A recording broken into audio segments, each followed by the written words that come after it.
anatakiwa huyo afukuzwe kwenye familia, wewe unasema hapana, hapana, huyo anatakiwa kufukuzwa, ni mfungwa huru gerezani. Mnaona kama yuko huru, lakini huyu ni mfungwa huyu. Na mfungwa aliyeko gerezani huwa afukuzwi katika ulimwengu wa roho, anafukuzwa kwenye ulimwengu wa kawaida, lakini kwenye ulimwengu wa roho tunamwita.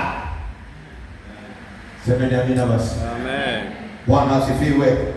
Jina la Bwana libarikiwe. Jina la Bwana Yesu libarikiwe. Amen. Kwa chanzo cha tatizo ni rohoni, na tunajua namna kupambana na tatizo kutoka rohoni. Ukitaka kumiliki mazingira, hiyo hujaiandika. Hiyo ni nzuri sana hiyo. Mimi naiona ni nzuri, sijui wewe. Tunajua jinsi ya kutatua, jinsi ya kumiliki mazingira kutoka rohoni. Hatumiliki mazingira katika namna ya kawaida. Usiende kulazimisha. Anza kwanza kutawala katika ulimwengu wa roho. Usiwaambie watu mimi ni fulani, nimeshasema mimi ni fulani. Utapigwa jicho ngumi, utarudi na nundu. Wana washangaa, huyu vipi mlokole huyu, mbona ana nundu jichoni? Unakuta kumbe mtaani pale ulikuwa unataka uwe kiongozi, kila kitu unataka kuongea wewe, watu wamerusha jini. Lakini ukirudi kwenye ulimwengu wa roho, ukadominate, ukakamata, hata siku haupo, mwiteni mtumishi aje hapa kwenye kikao hichi aongee, pia sikie maneno yake. Amen.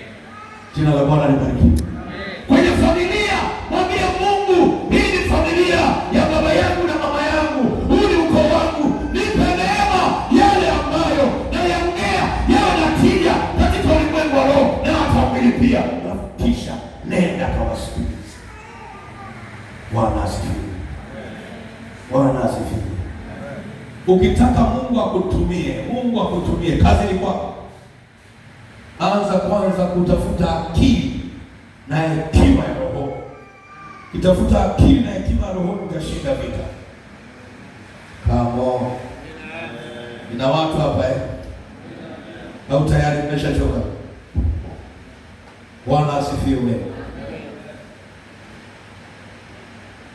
Okay, mazingira ulionayo.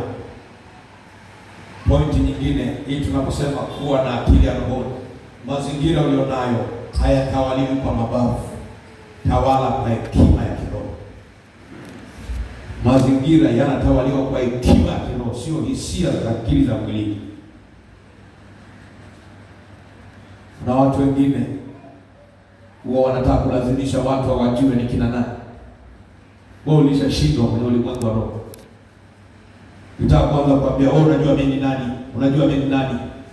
You are destroying yourself. You are killing yourself.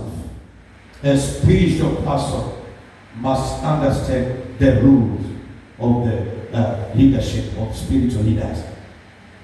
Lazima ujue kwamba mimi natawala kwanza kwenye ulimwengu wa utisho wa Mungu, mamlaka za kiungu, uwepo wa Mungu, mamlaka za kimungu, hekima za kimungu ziwe ndani yako.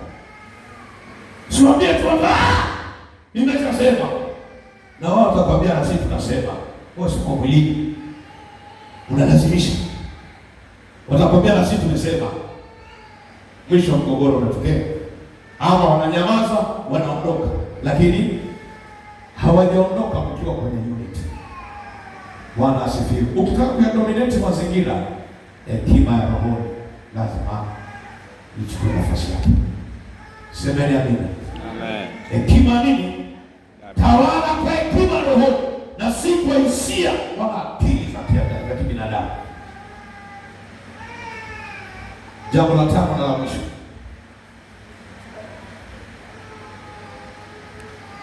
tunapozungumza somo linalosema jinsi ya kutawala mazingira ya aina yoyote unayokutana nayo. Jambo la tano, usikubali mazingira ya kufanya ubadili msimamo wako. Usikubali mazingira ya kufanya ubadili msimamo wako.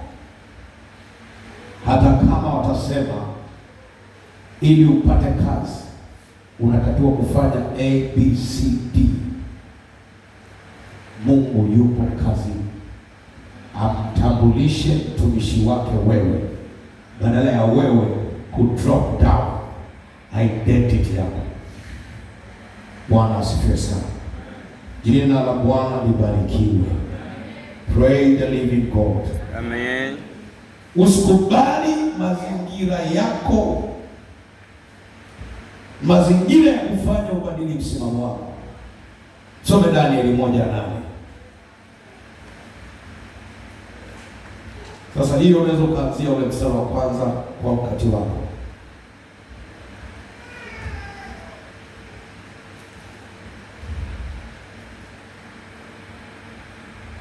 Danieli 1:8. Lakini Danieli aliazimu moyoni mwake ya kuwa hatajitia unajisi kwa chakula cha mfalme wala kwa divai aliyokunywa. Basi alimwomba yule mkuu wa matowashi ampe ruhusa asijitie unajisi. Haleluya.